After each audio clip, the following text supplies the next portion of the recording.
يا جماعه عاملين ايه؟ انا كابتن عزو، مدرب معتمد من الاتحاد المصري لكمال الاجسام، وحصل على شهاده الطب الرياضي ومعتمد من نقابه المهن الرياضيه. فاي كلمه هقولها لك هي معتمده وجايه عن طريق البحث. فحلقه النهارده هنتكلم فيها عن حاجه مهمه جدا للرجاله وبرضه للستات اللي هتهديها لجوزها. موضوع النهارده هنتكلم فيه هو موضوع التستوستيرون ونقصه. الحلقه اللي فاتت اتكلمنا عن ايه هو التستوستيرون لحياتك الصحيه وحياتك الجسديه، لكن خليني اسالك سؤال: ليه ممكن تحس ان جسمك مش في افضل حالاته او انك دايما مرهق؟ السبب غالبا هيكون هو نقص هرمون التستوستيرون، وفي الحلقه دي هنشرح ازاي هرمون التستوستيرون بيقل في جسمك وايه الاسباب اللي بتخليه يقل. نكشف لك ازاي تاخد بالك من جسمك وتتجنب المشاكل دي. ركز معايا لان كل كلمه هقولها لك هتفرق معاك. اول واهم سبب هو نمط الحياه. نمط حياتك اليوميه هو اللي بيحدد سواء هرمون التستوستيرون عندك يكون من شكل عالي او هرمون التستوستيرون عندك يكون بشكل منخفض. طيب خلينا اشرح لك ازاي. لو انت بتاكل اكل غير صحي زي الوجبات الجاهزه والزيوت والكلام ده، جسمك بيبدا هرموناته تتلخبط، يعني بيبدا يفرز هرمون الاستروجين بدل ما يفرز هرمون التستوستيرون.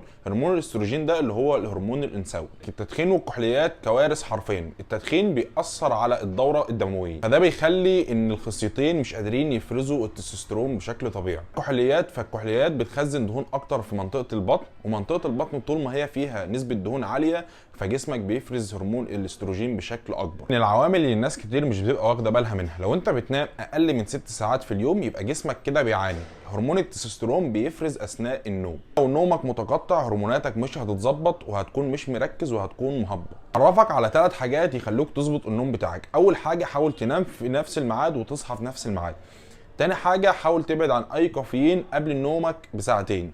تالت حاجه، حاول تبعد عن اي شاشات موبايل او شاشات تلفزيون قبل ما تنام برضو بساعتين، وساعتها نومك هيكون كويس. اخيرا، في امراض معينه بتاثر مباشر على هرمون التستوستيرون.